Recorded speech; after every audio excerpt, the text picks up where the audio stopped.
Legal challenges now aimed at Honolulu's proposed concealed carry rules and regulations. KITV4's Paul Drews tells us what the lawsuits target and what's also legal for approved permit holders. The regulations over getting concealed carry permits are still being hammered out, but there's already law over when a legal permit holder could use their weapon. If they fear for their lives, then they are going to be able to use the firearm accordingly. And what that means is sometimes they may just touch it, sometimes they may draw it, sometimes they may point it, and sometimes they may shoot it. It depends upon the circumstances. If there is a way out, use of deadly force may not be warranted, so those carrying concealed weapons will have to justify their actions.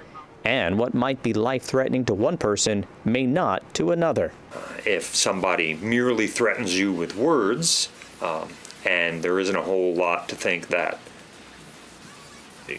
that's going to result in your being in the hospital or dead, chances are if you pull a firearm out, you're going to be the defendant. That's why HPD wants to require training for potential concealed carry residents, not only so they'll know when it's legal to draw or shoot their weapon, but also so they'll be able to hit their target. I'm worried about the 900 to 1 million people that live here in Oahu and their safety, right? And so I want to make sure that, or what I'm asking is, if you want a permit or license to carry, that you are proficient in that use of that weapon so as to reduce anyone else being hurt.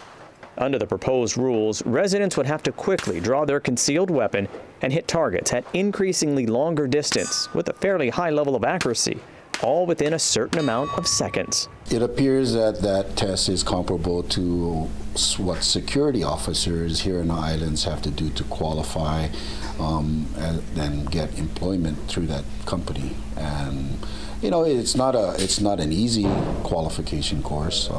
He said those training to become a security guard usually have a week of shooting training before taking the proficiency test. Someone who is fairly new to shooting is going to have a hard time. But O'Grady said testing requirements and restrictions are already being legally challenged. Qualifications and being able to meet some bureaucrat's test is not intuitive and is not constitutional. You don't need to prove anything to some bureaucrat to be able to exercise your rights. Next, he said there'll be lawsuits over restrictions of where residents will not be able to take their legal concealed weapons. If you get the license, but the county has declared everything to be a sensitive place, then it means no license at all. So I think there's going to be lawsuits if they attempt to make every park or every bus a sensitive place. He adds it may take years to hammer out what legally will be allowed for permit carriers. And even the chief of police admits the discussion over regulations won't end after the first permits go out. I think once the legislature starts, there'll be more conversation on all of this. Thank you. And how do we incorporate these rules into